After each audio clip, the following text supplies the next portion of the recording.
সবাইকে শুভেচ্ছা জানাচ্ছি। আজ মহান শিক্ষা দিবস উপলক্ষে সমাজতান্ত্রিক ছাত্রফ্রন্ট মাগুরা জেলার এই আয়োজনে যারা উপস্থিত আছেন সবাইকে শুভেচ্ছা জানাই।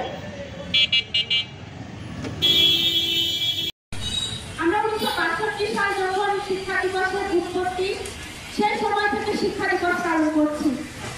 1965 সালে আমাদের দেশে পাকিস্তানি বাহিনী শাসন করছে।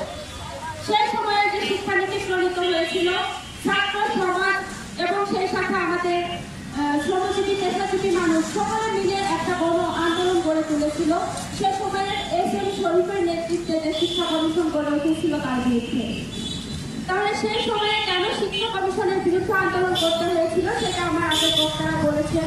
সেখানে শিক্ষাকে বাণিজ্যিকীকরণ করা হয়েছিল, শিক্ষাকে সংকোচন করা হয়েছিল, সেখানে উচ্চশিক্ষাকে ধনীদের জন্য একটা বরাদ্দ করে রাখা, গরিবের সেই উচ্চশিক্ষা যাতে চলতে পারে সেই দায়িত্ব রাষ্ট্রকে দিতে হবে।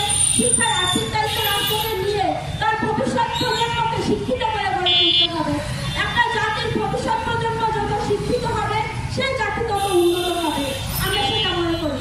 যার কারণে আমরা এই দাবি জানাচ্ছি যে শিক্ষার আর্থিক দায়িত্ব রাষ্ট্রকেই নিতে হবে।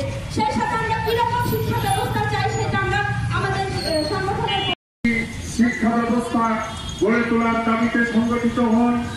বাংলাদেশের শিক্ষা ব্যবস্থার ভিতর দিয়ে যাতে আগামী দিনের সোনালী নাগরিক তৈরি হয়, উন্নত নাগরিক তৈরি হয়, সেই আন্দোলনে আপনারা সহযোগিতা করুন।